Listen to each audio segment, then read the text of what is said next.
Shalom Bapak Ibu, Saudara-saudari dimanapun berada. Kembali berjumpa dengan saya Pendeta Yakub Sulistyo. Video saya kali ini menanggapi berita hebohnya pelarangan film His Only Son oleh oknum anggota DPR. Saya heran dengan negeri Konoha ini ya. Film His Only Son yang dibuat oleh orang Kristen dan untuk konsumsi komunitas Kristen yang mengisahkan Bapak Abraham mengorbankan putranya yang bernama Yitzhak, kok bisa-bisanya dilarang? Padahal hal itu sudah tertulis di dalam kitabnya umat Kristen maupun Katolik di negara manapun, termasuk di Indonesia yang kita cintai ini. Sebagai rujukan imannya umat Kristen dan Katolik. Bahkan oknum anggota DPR tersebut bereaksi sangat keras untuk melarang pemutaran film tersebut dengan berbagai cara. Padahal tidak ada unsur pidananya maupun ajakan untuk makar. Yang menjadi pertanyaan saya, apa urgensinya? Di Indonesia ada beberapa agama yang diakui dan disahkan undang-undang. Ini oknum anggota DPR yang bereaksi keras tersebut ngerti hukum apa tidak sih ya? Sebagai anggota DPR, logikanya ya tahu hukum. Justru pelarangan film His Only Son itu merupakan pelanggaran hukum loh. Karena sama saja melecehkan atau menghapus keberadaan umat Kristen dan Katolik seluruh dunia, khususnya di Indonesia. Karena Bapak Abraham mempersembahkan Yitzhak, itu jelas tertulis di dalam kitab sucinya umat Kristen dan Katolik asli yang berbahasa Ibrani. Bahkan dalam bahasa Yunani dan dalam bahasa Inggris, serta bahasa terjemahan manapun di dunia ini. Kalau dilarang karena tidak sesuai dengan Al-Quran, kan ini film. Bukan untuk orang Islam, tapi untuk yang mengimani bahwa Bapak Abraham mengorbankan putranya yang bernama Yitzhak. Dan itu jelas-jelas tertulis di dalam kitabnya umat Kristen dan Katolik. Pikirannya kok sempit sih ya. Saya juga membaca Al-Quran Anda loh. Tujuannya agar bisa memahami iman orang lain yang tidak sama dengan saya. Tolong tunjukkan kepada saya dalilnya. Kalau Ibrahim yang dianggap sama dengan Abraham itu tidak mengorbankan Yitzhak. Karena saya membaca kok tidak ada, atau saya belum menemukan. Tolong tunjukkan dalilnya yang menyebut nama putranya yang lain yang dipersembahkan kepada Yahweh, agar saya yang tidak tahu ini jadi tahu dan paham. Anggota DPR kok melarang sesuatu yang sudah tertulis di dalam kitab sucinya umat Kristen dan Katolik. Padahal keberadaan agama Kristen dan Katolik disahkan oleh undang-undang. Sedangkan pemakaian nama Allah yang tidak seharusnya ada dalam kitab sucinya umat Kristen dan Katolik yang berbahasa Ibrani, Yunani, dan bahkan berbahasa Inggris saja tidak ada kata nama Allah. Kok tidak ada yang berani berkomentar? Memang sejarahnya pemakaian nama Allah dalam Kristen dan Katolik pertama kali dipakai oleh Kristen Arab. Namun itu di bawah penekanan penguasa saat itu yang diadopsi dari kepercayaan Arab kuno suku Quraisy zaman jahiliyah, yaitu satu di antara 360 dewa mereka. Dan saat itu Islam belum lahir, dan Kristen Arab juga menyembah Yahweh dengan sebutan Yahweh, karena huruf Arab tidak mengenal vokal E. Lalu di Indonesia baru diadopsi lagi oleh umat Islam, dan sudah diubah konsepnya menjadi nama Sang Pencipta Langit dan Bumi, yang sudah jadi rujukan umat Islam. Karena sudah termeterai di dalam Al-Quran, yang seharusnya umat Kristen dan Katolik menghargai dengan tidak menyebut dalam peribadatan, agar tidak terjadi perdebatan sengit seperti yang terjadi selama ini. Karena dalam kitab berbahasa Ibrani, Yunani, Mandarin, dan bahasa-bahasa lain di dunia, khususnya bahasa Inggris pun tidak ada nama Allah. Lihat nih bukti-buktinya yang sudah saya sampaikan tadi. But here we have more important question about what is the name of Isa. Here you see the Muslim, they translate as Jesus. But the fact, the word Yeshua or Yeshua in Arabic and Yeshua in Hebrew, not mentioned once in the Quran. So this is a fabrication. Or let us say it's a fabricated translation. The same as some Christian who translated the Bible into Arabic and they used the word Allah in the translation. That is a fabrication too.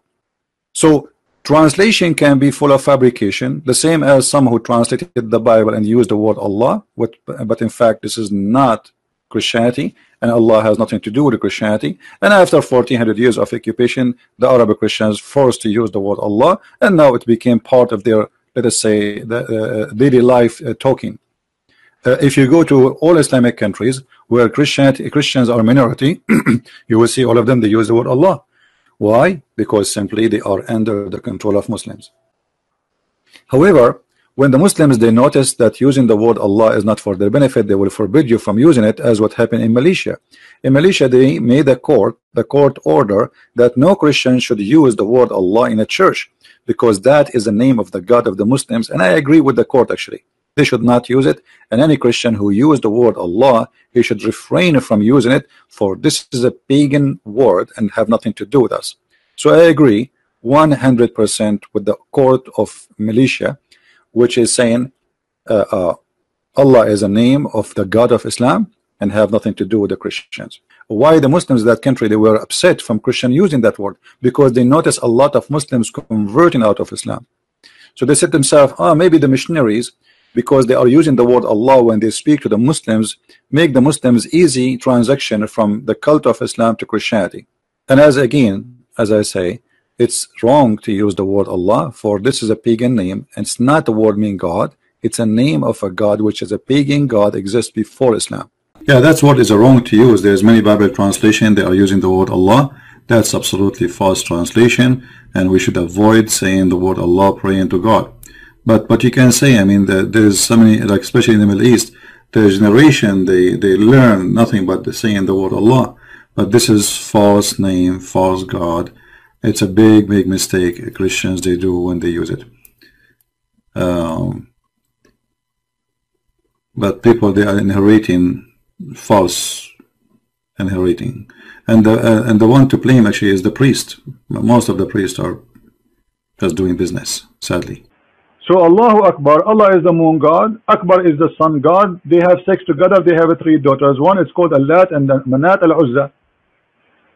Allah in Arabic is not just the title for God. It doesn't mean God, which I'll explain. Allah is a name, and I will prove that using the Quran. There's a clear distinction between the two words Ilah and Allah, which brings me to the Shahada, the testimony of faith. La ilaha illa Allah, which literally translates as there is no God or deity but Allah. The way Ilah and Allah are spelled in Arabic do look similar, and they sound similar, but are not the same thing. They're not the same word or meaning. When you say La ilaha, Ilah means God or gods, but Allah is a name, the name of Muhammad's God. So you're saying there's no God but that one, that precise name, La ilaha illa Allah. Among all the other gods, Allah is the one and the only one according to Islam, according to Muslims, Muhammad. It's like saying there's no friend but Bob, for example. You wouldn't be able to say there's no Bob but friend. Would it make sense for one to say there's no God but Jesus? Yes. But it wouldn't make sense to say there's no Jesus but God. So there's no God but Allah. It doesn't say there's no Allah but God. Muhammad was making a statement, wanting to also deny Christ as God, by making it clear that, look, there's no God but Allah. To further prove this point, I will use the Quran. In the Quran, in Surah 52:43, we read this. So in Surah 52:43, we read, or have they, this is Muhsin Khan's English translation, or have they an ilah and he puts in parentheses, in brackets, a God other than Allah, glorified be Allah from all that they ascribe as partners to him. So here we see another clear distinction between Ilahun and Allahi. And again, Mohsen Khan's English translation just closes the case.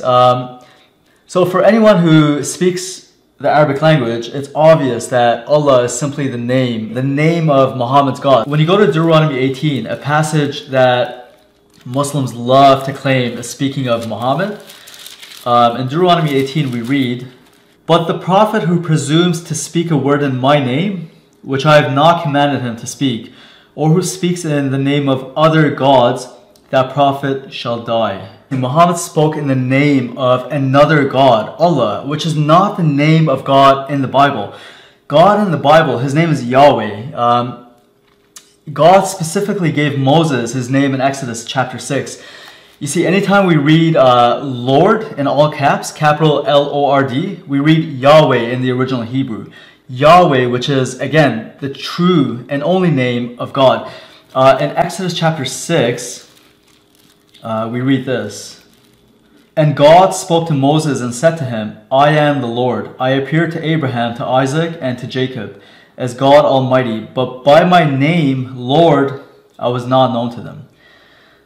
So, but by my name, Yahweh, I was not known to them. The name Yahweh was so sacred that the Jews abbreviated it to the Tetragrammaton four-letter word WHYH, Yod-He, Wah-He.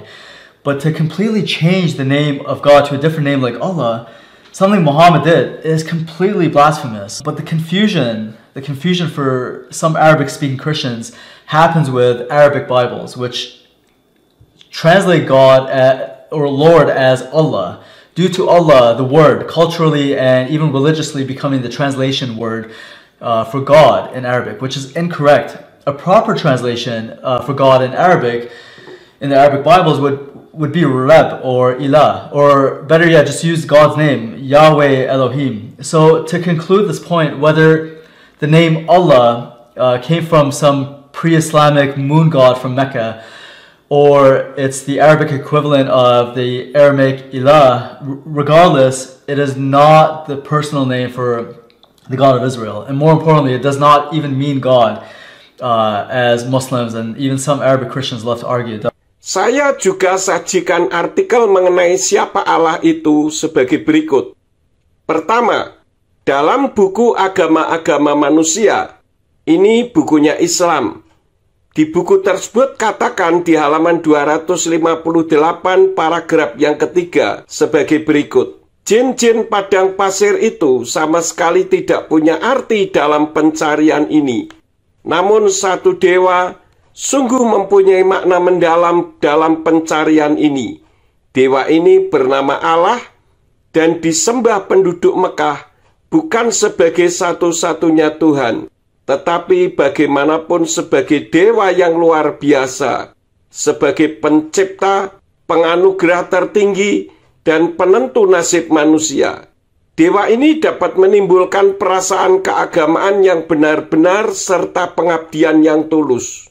Melalui renungan yang sering berlangsung sepanjang malam, kenyataan Allah itu semakin lama dirasakan Muhammad sebagai makin terbukti dan makin mengesankan, sekaligus menakutkan dan mengagumkan.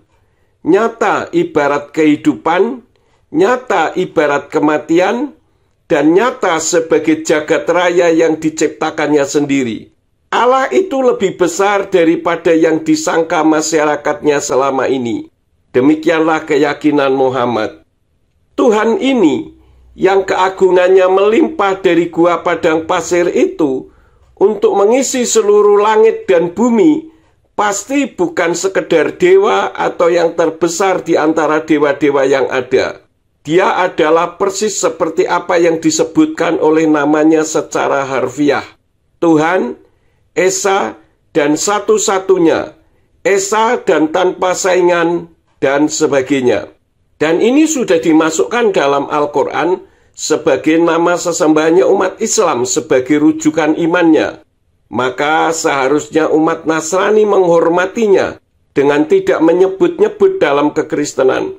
Karena berdasarkan buku passing over melintas batas agama, ini juga bukunya Islam loh, bukan bukunya Kristen. Saya bacakan ya, di halaman 85 berbunyi demikian. Kata Allah sendiri sudah dikenal jauh sebelum Islam datang di Arab. Namun Allah dalam pengertian orang-orang Arab pra-Islam itu berbeda dengan Allah dalam Islam. Menurut Winnet, seperti dikutip oleh Al-Faruqi dalam The Cultural Atlas of Islam, Allah bagi orang-orang Arab pra-Islam dikenal sebagai dewa yang mengairi bumi, sehingga menyuburkan pertanian dan tumbuh-tumbuhan serta memberi minum ternak. Islam datang dengan mengubah konsep Allah yang selama itu diyakini oleh orang Arab, yaitu Allah dalam Islam dipahami sebagai Tuhan yang Maha Esa, tempat berlindung bagi segala yang ada, tidak beranak dan tidak diperanakkan. Juga tidak ada satu apapun yang menyerupainya. Nah, jelaskan, karena itu sudahlah, hormati saja dengan tidak usah disebut-sebut di dalam kekristenan. Karena tidak ada hubungannya dengan kekristenan. Ada buku-buku yang lain. Ini ada Islam in Light of History, yang sebagai buku wajib sekolah teologi di Amerika. Ada Bid'ah-Bid'ah di Indonesia. Juga ini bukunya Islam.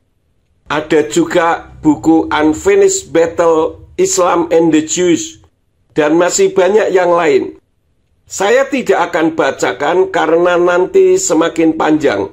Untuk oknum anggota DPR yang melarang pemutaran film His Only Son, meskipun mungkin beda komisi, coba usulan Pak Presiden Jokowi yang mengusulkan perampasan harta koruptor yang tidak kunjung disahkan, dikomentari dong. Ngapain ngurusi film? Kok seperti kurang kerjaan saja? Rencana undang-undang perampasan harta koruptor kapan disahkan? Halo? Namanya juga film. Anggap saja film His Only Son itu film fiktif dan kisah fiktif, dan agama-agama lain selain Islam anggap saja agama fiktif. Toh Anda tidak mengimani, biarkan kami mengimani dengan iman fiktif, dan biarkan kami masuk surga yang kami yakini sendiri, sehingga negara kita ini damai karena tidak ngurusi agama lain yang tidak diimaninya. Banyak hal yang perlu diurus di DPR, bukan ngurusi film yang tidak ada unsur pidana dan unsur ajakan untuk makar ke pemerintah yang sah. Bukankah adanya perbedaan itu justru menunjukkan keberagaman, sehingga nampak indah? Yang diutamakan pola pikirnya, bahwa beda itu bukan berarti musuh. Kita ini saudara sebangsa dan setanah air di negara kesatuan Republik Indonesia yang kita cintai bersama ini. Apalagi menjelang pemilu tahun 2024 mendatang. Ngurusi kepercayaan orang lain itu bisa dimanfaatkan orang jahat untuk membuat gaduh negara kita, yang ujung-ujungnya dimanfaatkan oknum-oknum tertentu untuk mengeruk keuntungan pribadi dan kelompoknya, serta mengabaikan kerukunan yang menimbulkan kesejahteraan. Jika cerdas, tentu bisa mikir dengan hati yang sejuk dan damai. Sekian saja video saya kali ini. Tolong komen dengan menunjukkan dalilnya dalam Al-Quran yang menunjuk nama putra yang dikorbankan Ibrahim yang bukan Ishak dengan sopan ya. Karena komen-komen yang kasar dan mencaci maki itu menunjukkan karakter yang tidak baik dari pembuat komen itu. Jangan lupa subscribe bagi yang belum subscribe, dan bagikan kepada yang lain agar yang lain juga diberkati seperti Bapak Ibu Saudara-saudari saat ini. Terima kasih sudah menonton sampai tuntas. Tuhan saya, Bapa Yahweh yang menciptakan langit dan bumi, yang telah turun ke bumi dalam wujud seperti manusia, dan yang bersemayam dalam hati manusia, yaitu Ruach HaKodesh yang disebut Immanuel, yang berasal dari bahasa Ibrani Imuna Anaknu Elohim, yang berarti Elohim di dalam kita, selalu menyertai dan memberkati Bapak Ibu Saudara-saudari dimanapun berada. Amin dan amin.